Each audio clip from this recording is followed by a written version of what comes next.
అరెరెరెరే! ఈ మటన్ షోర్వా చూస్తేనే నోట్లో నీళ్ళొచ్చేస్తున్నాయి. తెలంగాణలో ఇవన్నీ రొటీన్. కానీ మన స్టైల్‌లో చెయ్యడంలో మాత్రం ట్విస్ట్ ఉండాలి. రెసిపీ ఫుల్‌గా చూడండి. You will love it. Delay ఎందుకు? Let's cook. సో మంచిగా మనకి మటన్ షోర్వాలోకి బాగా మటన్ ఉడకాలి, మటన్‌కి ప్రతి ముక్కకి ఆ కర్రీ అనేది రావాలి అంటే ఆయిల్ ఇంపార్టెంట్. చాలా ఆయిల్ తీసుకొని అందులో 5 మీడియం సైజ్డ్ ఆనియన్స్ వేసేసి అది కొంచెం బ్రౌన్ కలర్ వచ్చినాక అందులో ఫ్రెష్గా కడుక్కున్న మటన్ వేసేసినామంటే ఆహా చూడండి ఆ కలరు, అరరర, ఆ నల్లి బొక్కలు, అరరర, ఆ ముక్కలు. సో ఇలా మంచిగా కలిపేసుకోవాలి. మేమైతే 1/2 kg మటన్ తెచ్చేసుకొని బాగా సోర్వా చేసేసినాం. సో అందులో కొద్దిసేపటి తర్వాత రాక్ సాల్ట్ అంటే దొడ్డుప్పు మన టేస్ట్ ప్రకారం వేసేసుకొని కలపాలి. బాగా కలుపుకొని అందులో జింజర్ గార్లిక్ పేస్ట్ ఒక 2.5 స్పూన్స్, మళ్ళీ అందులో పసుపు, తర్వాత ఆ కొత్తిమీర, పుదీనా, పచ్చిమిర్చి అవి వేసుకొని కలిపేసి మంచిగా దాన్ని ఉడకనివ్వాలి. మూత పెట్టకుండానే ఉడకనిద్దాం. సో అది కొంచెం ఒక 5 minutes అలానే ఉడికిన తర్వాత మళ్ళీ ఒకసారి కలిపేసి, ఈ మటన్ చోర్వాలో కొంచెం కలపడం ఎక్కువ ఉంటుంది కానీ సో మేమైతే స్పైస్ ప్రిఫర్ చేస్తాం, చాలా స్పైసీగా. ఎందుకంటే నాన్ వెజ్ ఏ ఐటమ్ అయినా కానీ స్పైసీ ఉండకపోతే తినడమే వేస్ట్. సో మంచిగా కారం ఎట్లా అంటే ఆహాహా, కారం వేసేసుకొని చాలా వేసుకున్న తర్వాత మళ్ళీ దాన్ని కలిపి మంచిగా బాగా కలుపుకోవాలి. కలిపిన తర్వాత వాటర్, ఎందుకంటే షోర్వాకి వాటర్ ఇంపార్టెంట్. వాటర్ కావాలి. ఆ ముక్క ఉడకాలి, మంచిగా ఉడకాలి అంటే వాటర్ ఇంపార్టెంట్. సో మనం మంచిగా వాటర్ వేసేసుకొని మళ్ళీ ఒకసారి కలిపి ఫ్లేమ్ అనేది మీడియం పెట్టాలి. ఇప్పుడు ఇక్కడ నుంచి మీడియం పెట్టేసినామంటే ఆ ముక్క ఉడుకుతూ ఉంటుంది. మీరు మీ టేస్ట్ ప్రకారం వాటర్ పోసుకోవచ్చు, మీ కన్సిస్టెన్సీ ప్రకారం పోసుకోవచ్చు.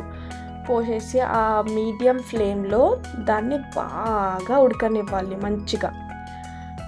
మధ్య మధ్యలో కలపడం అయితే ఉంటుంది, ఎందుకంటే మనకి మటన్ అన్నాక ఒక ప్రతి ముక్కకి ప్రతి బొక్కకి ఆ టేస్ట్ తలగాలి. ఆ బొక్కలో ఆ ముక్కలో ఎన్ని సెల్స్ అయితే ఉంటాయో ఆ ప్రతి ఒక్క సెల్కి ఆ టేస్ట్ అనేది పట్టాలి. మేమైతే అట్లనే చేస్తాం. సో మంచిగా మధ్య మధ్యలో పెడుతూ ఉండండి. మూత పెట్టి ఉడకబెట్టుకొని చెక్ చేసుకోవాలి ముక్క ఉడికిందా లేదా అని. ఫస్ట్ అయితే ఇక్కడ మేము చెక్ చేసినాం, కానీ నాకు తెలిసి ఒక 40% మాత్రమే ఉడికింది. సో ఇంకా ఉడకాలంటే మళ్ళీ మనం మీడియం ఫ్లేమ్లో మూత పెట్టేసుకొని దాన్ని బాగా మరగనియాలి. సో మళ్ళీ మేము ఒక 10 minutes మళ్ళీ ఉడికిన తర్వాత మళ్ళీ ఒకసారి కలిపేసుకొని మళ్ళీ మూత పెట్టాలి. బాగా కలిపి మీకు ఒకవేళ ఇక్కడ వాటర్ తక్కువ అవుతున్నాయి అని మీకు అనిపించినప్పుడు మీరు మళ్ళీ ఇంకా వాటర్ పోసుకోవచ్చు. సో ఇలా మధ్య మధ్యలో మీరు చెక్ చేస్తూ ఉండి ఆ ముక్క మంచిగా ఉడికిందా లేదా అది కూడా చెక్ చేసుకోవచ్చు. కొంతమంది కుక్కర్లో ప్రిఫర్ చేస్తారు, కానీ నాకు తెలిసి కుక్కర్ అనేది అంత ఈజీగా అయిపోతే మనకి మటన్ టేస్ట్ అలా వస్తుంది, రాదు. సో మనం ఇట్లా గిన్నెలో వేసుకుంటే ఆ ప్రతి సెకండ్ ఆ ముక్క చెక్ చేయడం కానీ ఆ స్మెల్ రావడం కానీ ఇవన్నీ మిస్ అయిపోతాం. సో మనం కుక్కర్లో వేయొద్దు, మంచిగా గిన్నెలో వేసుకోవాలి. సో ఇవన్నీ ఇప్పుడు చూసిన తర్వాత ఒక 70 to 80% అయితే ఉడికింది ముక్క.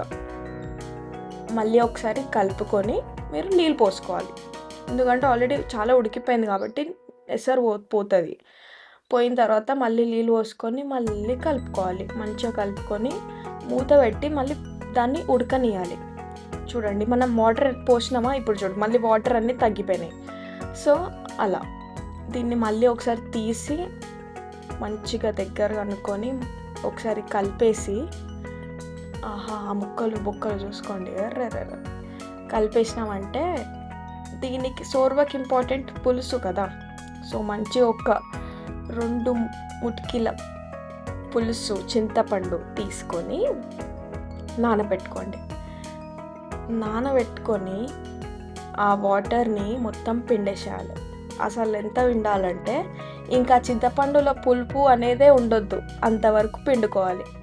పిండుకొని మొత్తం చేసేస్తే ఇలా మొత్తం పిండిన తర్వాత ఆ చింతపండు కలర్ కూడా మారిపోతుంది అనుకోండి ఎట్లయినా ఫైనల్గా. సో పిండి మళ్ళీ ఒకసారి కలిపేస్తే అది ఆ పులుసు అనేది బాగా కలిసిపోతుంది కదా అన్ని ముక్కలకి కలిపి మంచిగా మళ్ళీ మూత పెట్టుకోవాలి. ఎందుకంటే ఇప్పుడు ఇంతసేపు మనం వాటర్లో ఉడికించినాం, ఇప్పుడు మనం మళ్ళీ పులుసులో ఉడికించాలి. సో అలా మళ్ళీ పులుసులో ఉడకాలి అంటే దాన్ని బాగా మరగనివ్వాలి ఇంకా ఇదైతే. సో ఇంతసేపు మళ్ళీ ఇప్పుడు ఇదంతా మనం హై ఫ్లేమ్లో పెట్టేసుకోవాలి స్టవ్. తర్వాత కొద్దిసేపు అయిన తర్వాత అందులో మంచిగా గసాల పొడి ఇంకా కొబ్బరి పొడి వేసేసుకొని కలిపేసుకోవాలి. కలిపినాక ఇప్పుడు వచ్చే వాసనకైతే మీకు డైలీ మటనే తినాలనిపిస్తుంది, అంత బాగుంటుంది సోర్వ. క్రేజీ ఉంటుంది. అది చూడండి. అరే ఇప్పుడు పులుసు పోసి మనం ఎంత బాయిల్ చేసినామో మీకు ఇప్పుడు తెలిసిపోతుంది నిజంగా బాయిల్ అయింది, ఇంకా ఇప్పటికి ఒక ఎండ్కి వచ్చేసింది సోర్వ అని తెలియాలి అంటే మీకు పైన ఆయిల్ వచ్చేస్తుంది అనమాట. ఇట్లా ఆయిల్ ఫామ్ అయిపోతుంది. ఆయిల్ ఫామ్ అయిపోయినప్పుడు మళ్ళీ ఇప్పుడు మీరు ఒకసారి ఇక్కడ టేస్ట్ చెక్ చేసుకోవచ్చు, ఇంకా ముక్క ఉడికిందా లేదా కూడా చెక్ చేసుకోవచ్చు. ఆ కన్సిస్టెన్సీ అంటే మీకు థిక్ ఉండాలా లేదా అనేసి మీరు ఇంకా మీ టేస్ట్ ప్రకారం. మాకైతే కొంచెం మీడియం ఉంటుంది, కొన్ని కర్రీస్లో థిక్నెస్, కొన్ని కర్రీస్లో ఉండకపోవచ్చు. అట్లా లాస్ట్కి గరం మసాలా వేసేసినామంటే అరే ఆ స్మెల్లే వేరబ్బా.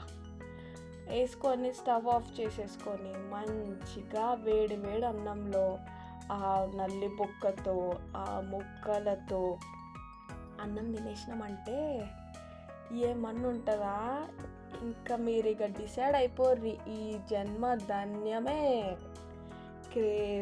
క్రేజీ సోర్వ మీరు పక్కా ట్రై చేసుకోండి, అస్సలు మిస్ అవ్వద్దు. ఆహా, ఇది చూస్తుంటేనే ఇంకా జీవితమే crazy. Thank you for watching. ఇలాంటి వీడియోస్కి you have to subscribe, like and share. Bye, see you next video.